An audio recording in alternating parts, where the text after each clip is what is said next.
আসসালামু আলাইকুম সুপ্রিয় দর্শক বন্ধু ও কৃষিপ্রেমী ভাই বোনেরা, কৃষকের কথা নতুন পর্বে আপনাদের জন্য নিয়ে আসলাম পান চাষের এই সময়কার একটা গুরুত্বপূর্ণ ভিডিও। দেখতে পাচ্ছেন যে পান খেতে স্প্রে চলছে। তো তার আগে বলি, এখন কিন্তু প্রচণ্ড তাপ, আর জমিতে কিন্তু মাটিতে প্রচুর রস রয়েছে, অর্থাৎ সেচ দেওয়া, তারপর আবার নিম্নচাপের সম্ভাবনা। সেক্ষেত্রে যদি এরপর বৃষ্টি হয় বা নিম্নচাপ হয়, সেক্ষেত্রে কিন্তু ভারী একটা সমস্যা হওয়ার সম্ভাবনা আছে। তো এই সম্ভাবনার মানে সেই সম্ভাবনা থেকে কিন্তু ক্ষতির একটা দিক থেকে যায়।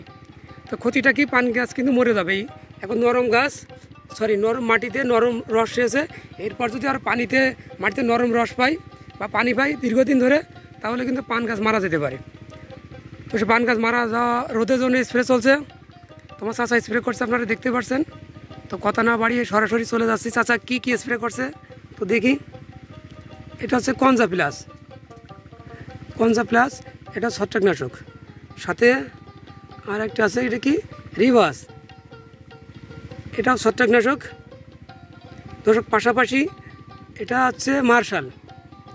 তো মার্শালটা হচ্ছে মূলত জাবের জন্য।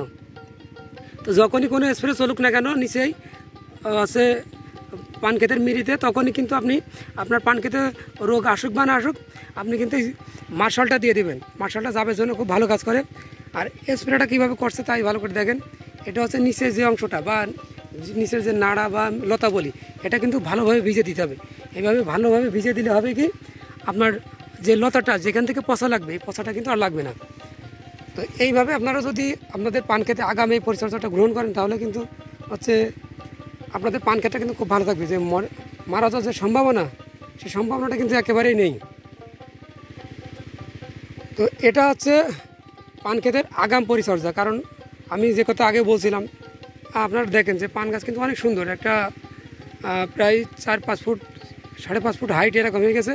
কিন্তু এখন কিন্তু যে কোনো সময় যদি বৃষ্টি হয় বা এখন আষাঢ় শ্রাবণ সামনে, তো এখন কিন্তু পান গাছ কিন্তু মারা যেতে পারে, মারা যাবে, ব্যাঙা লাগবে। আমরা আঞ্চলিক ভাষায় যে বিভিন্ন বলি যে ফাপ পচা, বিভিন্ন রোগ লাগে। এই রোগটা বিশেষ করে হয় যেখানে স্প্রে চলছে, নাড়া বা লতা এখানে।